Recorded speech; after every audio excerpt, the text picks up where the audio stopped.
That's 57557. Get your entry in by 3 p.m. on Friday, and then across the Go Loud network of stations, someone will get that call. If your phone rings, you have to answer it within 5 rings. Give us the exact amount in euro and cent, and you will win the cash. So remember that amount one more time. €75,000 exactly. Over 18s only. Text costs €2.50 plus your standard message rate to play. You're playing across the Go Loud network of stations, and terms and conditions are on newstalk.com.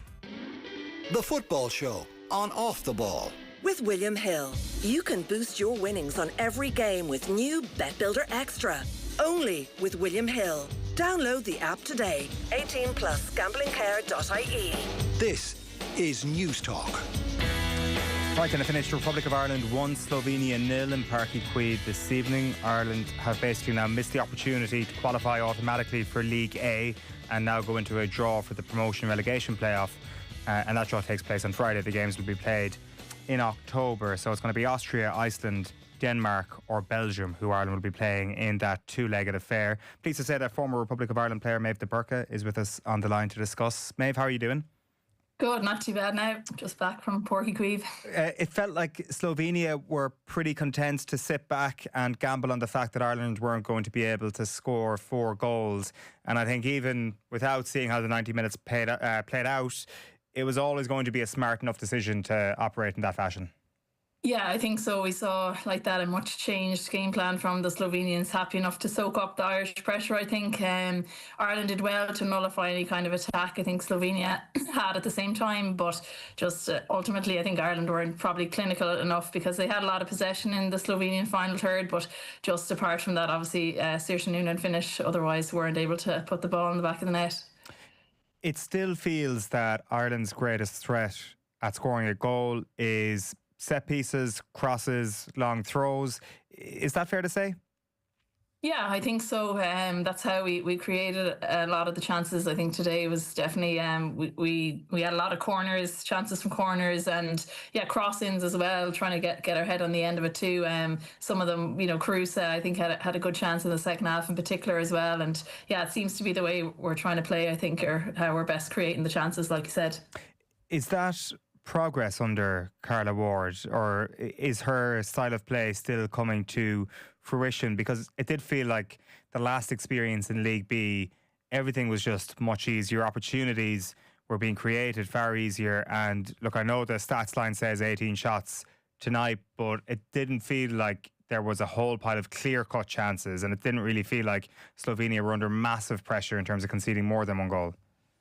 No, exactly that. Yeah, I don't know if there's been huge progress in that regard. I know other managers would have kind of put a lot of emphasis on being hard to break down and been really tight at the back. I don't think that same emphasis doesn't seem to be there under Carla Ward. Obviously, we weren't threatened quite as much tonight because Slovenia knew, knew if they didn't, if they conceded up to 3 goals, they were still going to be okay. So they kind of didn't pose that much of a threat going forward. And I think that's been something that had been missing in the other games. And yeah, the creativity up front I think is always an issue, but more so the clinical touch. I think the chances were there, but like you said, just that clinical or that final pass or final effort on goal just wasn't there either. So Ireland are doing everything right up until a point and are maybe missing that real piece of quality in the final third, or would you say maybe there's a bit of the game plan that's yet to be fully developed? Yeah, it's hard to know. I mean, she's playing a 4-3-3 and it's a very stagnant one. It's not, there doesn't seem to be much kind of interplay or change of positions. Those players in the roles are sticking to the roles, even the wingers like aren't switching sides or anything like that. So there doesn't seem to be a whole lot of like newness in a way. Like a 4-3-3 is the most, I would say, basic formation in modern football anyway at the moment. Most players know how it operates who are playing at that level anyway. So I don't know how much of maybe there is more to get across as well, because I think, prior to tonight's game, she only had 6 training sessions with the full squad from start to finish at the Nations League. So, she is limited in terms of what she can, or how much information she can get across as well in that regard. How long does it usually take a manager to get all the information across, or when can we expect Carla Ward's work to fully get through to the players? You'd hope now. I mean, with the opportunity against America, the next two games will be against them in friendlies. But I suppose you're not really going to probably have that much possession against them either. So it's going to be a completely different game plan in those games too. So I hope, hopefully, maybe they'll have some training camps while the Euros are on. I'm not sure. Maybe the players will get a break. But ahead of those games in October, when you really need to be hitting the ground running, and I don't think really she can take much more time than that to be, like I said, all guns blazing really. I think maybe a good barometer for how good a coach is of this team is how well the best players actually play. And it's a question that we have constantly asked over the years about Denise O'Sullivan and Katie McCabe. Are we seeing the best versions of them on the pitch? Have we seen the best versions of them under Carla Ward so far? Yeah, it's tough to call, I suppose. Yeah, Katie is the one that because she can play multiple positions, it is one that we talk about, I suppose, more so than Denise is usually operating in centre mid, as long as I've been playing with her anyway. So, yeah, I think Denise, she did really well again tonight, was on the ball a lot, but it's hard then maybe that the kind of players beside her, maybe she isn't linking up as well as maybe in other stages. And yeah, Katie is definitely better suited, I think, on the left side. I know she played Carla Ward put Katie in as at number 10 for the first half against Slovenia away, and that ended up being 3-0 at half time, so that was obviously, maybe that was just one of the factors. But yeah, I think left back or left wing is definitely where I think we're getting the most out of Katie, and she's had a couple of good performances too though in these last two games, I thought. Yeah, and I think out on the left is where her future lies for this team. It's just unfortunate that experiment in a more central position seems to have been the thing that's cost them in that group. Now, in fairness, if there is a whole pile of learning from this group, a la the Slovenia game, where after the next campaign Ireland have qualified for the World Cup, and Carla Ward points back to this campaign as a massive moment of growth for the team. Everybody will be delighted with that. I think we'd all sacrifice promotion to League A for that reason. Do you think that will be the outcome here? Do you think that actually this campaign will stand to this team? I think it will in terms of it's I think it'll stand to us in terms of maybe a playoff to the World Cup, or a playoff, even the playoff up coming now to get back to League A. But when you think about looking back to the Wales, I suppose I don't want to bring it up, but the Wales playoff, Wales themselves for the Euros, they would have been playing against League B ranked teams, and similar in rankings to themselves and to ourselves. Whereas we had all of the games prior to that were against the League A opposition, which didn't really set us up in great stead for that playoff. Obviously we played Georgia as well, but they weren't up to the level. So I suppose when you're playing teams around you too, you can develop, I think, and grow as well, because you have a lot of the ball, whereas you're really developing your style of play without the ball when you're playing against those higher ranked teams in League A. But at the same time, it does, like on paper anyway, being back in League A would give us a easier, I'm not going to call it easier because it's still going to be difficult, but a slightly less hard path to the World Cup. Yeah, like there's that, but then also the flip side to it is the standard of team in League A. I don't know, it feels that maybe Ireland haven't got promoted from League B on this occasion because they're not quite at the same level as they were during their last run at League B. Now, I'm sure Slovenia are better than any team they played in that campaign, but I think some of the performances that Ireland put in the last League B campaign would have been good enough to beat Slovenia twice. And following that logic, having seen the tough campaign that they had in League A last time, might it actually be a fairly humbling experience in League A this time, were they to win this playoff in October? Yeah, it's that is one way of thinking, and it could be right too. Like if we aren't where we think we are, it's hard because I think our expectations are skewed a little bit by that World Cup in 23, and maybe we think we're still that same team. And even the paths of the World Cup, I suppose, looking back as well, we did get a favourable draw along the way too, and that side of it as well. So yeah, it could be daunting going back to League A. It's, I suppose, from a player's perspective, perspective, those are the games you want to be playing in too. Like not just even, it's the occasions of them too, but having a lot of them, I'm sure, will be back at the Aviva or even down in Parc, where they obviously have 2 wins out of 2 now. So I'm sure a lot of the core people will be I suppose aiming for it to be back again in Parc. But yeah, otherwise you're playing lesser ranked teams, and you're playing back in Tala and that type of thing, and it's just a different level too, and exposure, sponsorship, investment, and a whole other kind of spiral of possibilities as well comes with being in League A. But yeah, it could be daunting at the same time. Just one other question on Katie McCabe tonight. What was the Slovenian treatment of her? It seemed quite physical from what I saw. Yeah, there was a lot of, we actually just talked about that after the game. There was a lot of kind of off the ball stuff, and more even on the ball aggression, really, that hadn't been there, maybe, that we hadn't seen in other games. But a lot of it seemed to happen near the dugout of the Slovenian dugout. So there was a lot of kind of, I think, even the Slovenian manager got yellow carded at one stage because I think Katie may have had a little off the ball altercation with one of the Slovenian players. So yeah, there was a lot of over and back, but it was actually quite refreshing almost to see, because that kind of same intensity, I think it was lacking a little bit in the other games. So it was good to see, and it wasn't just Katie involved, and Anna Patton was involved in another incident herself, and Slovenian got yellow carded as well. So there was a lot of kind of feistiness, I suppose, brought to the game tonight. In terms of the positives for Ireland, it seems Emily Murphy is one of those positives. She's had a very good window. Yeah, definitely.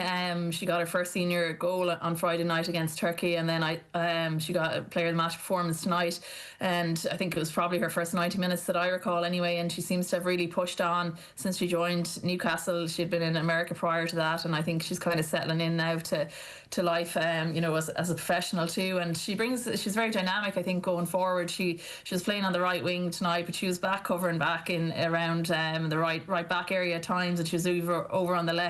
At another point she cut in and took a shot, and yeah, she created a lot. She'd probably be slightly disappointed she didn't get in the score sheet, because she did create really good opportunities, and maybe should have really taken 1 or 2 of those chances as well. But definitely a player full of promise, and one for the future, I think. And Louise Quinn, the reaction at full time was pretty amazing. I mean, we have to look back on this as Louise Quinn being involved in a Republic of Ireland win in her last day. I know it's not the outcome overall that the team would have wanted, but it looked like they managed to appreciate the fact that they did get 3 points for her final showing.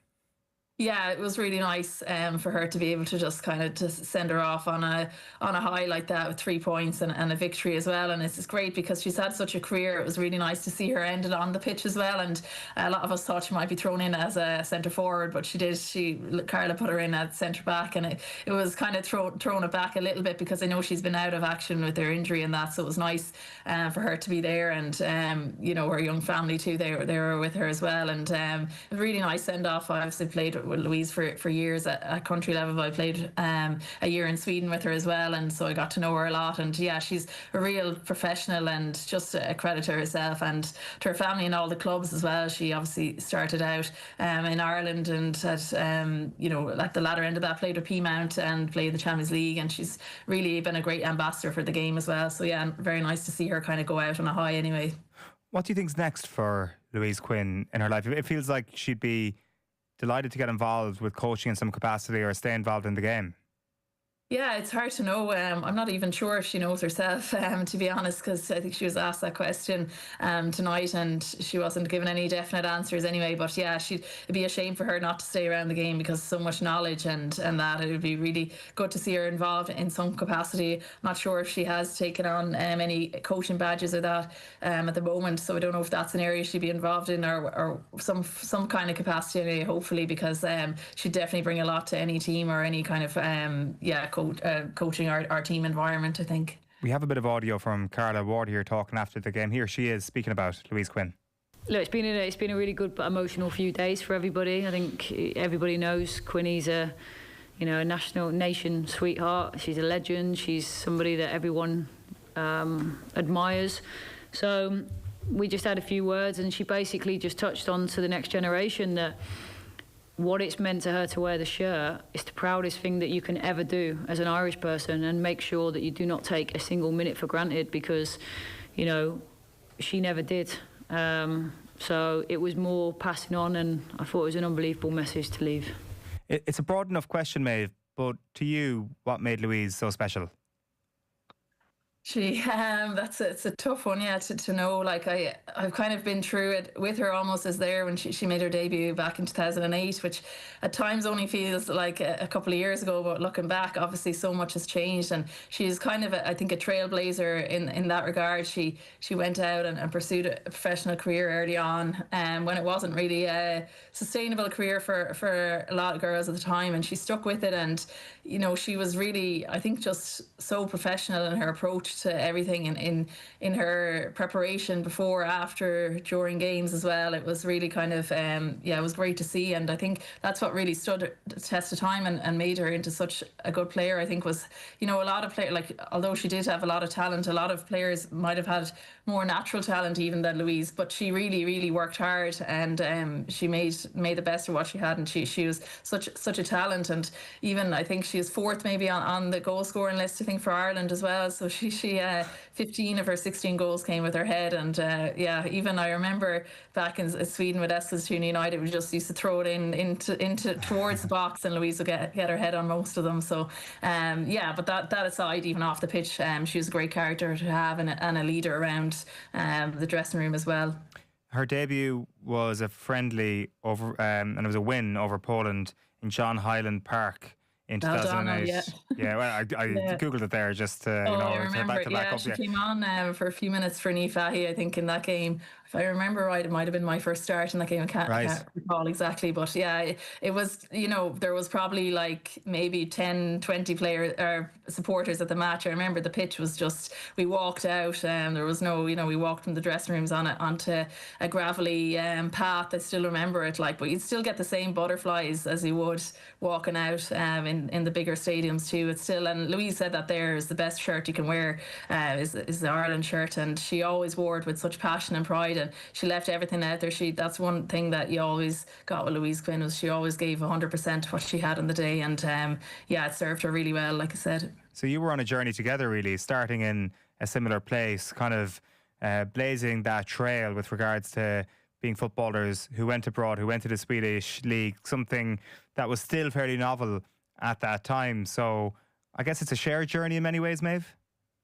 Yeah, I guess so. And I mean, obviously she went on and played then, in England after that, Italy as well for a brief period too, and then ending up in Birmingham City where she did really well too and was captain of the team. So yeah, it was, like I said, even before I was in Sweden, I was in Norway, and I'd obviously reached out to Louise then about the club, and she had spoke highly of them. She was already there. So then that kind of swayed my decision, I suppose. When I knew Louise was there, I knew that there'd be a welcome for me. And we lived next door to each other that year, and we had great crack, like, on and off the pitch, and it was a real community atmosphere over there. And she stayed for years then after that, while I came home to play with Galway WFC, so our paths kind of diverged a little bit at that point, but we still obviously were teammates then with the Irish team for many years after that. And she was really a trailblazer, like I said, and now she has her son and partner too, so it's a new chapter for her, and I think that probably made her decision a lot easier as well, to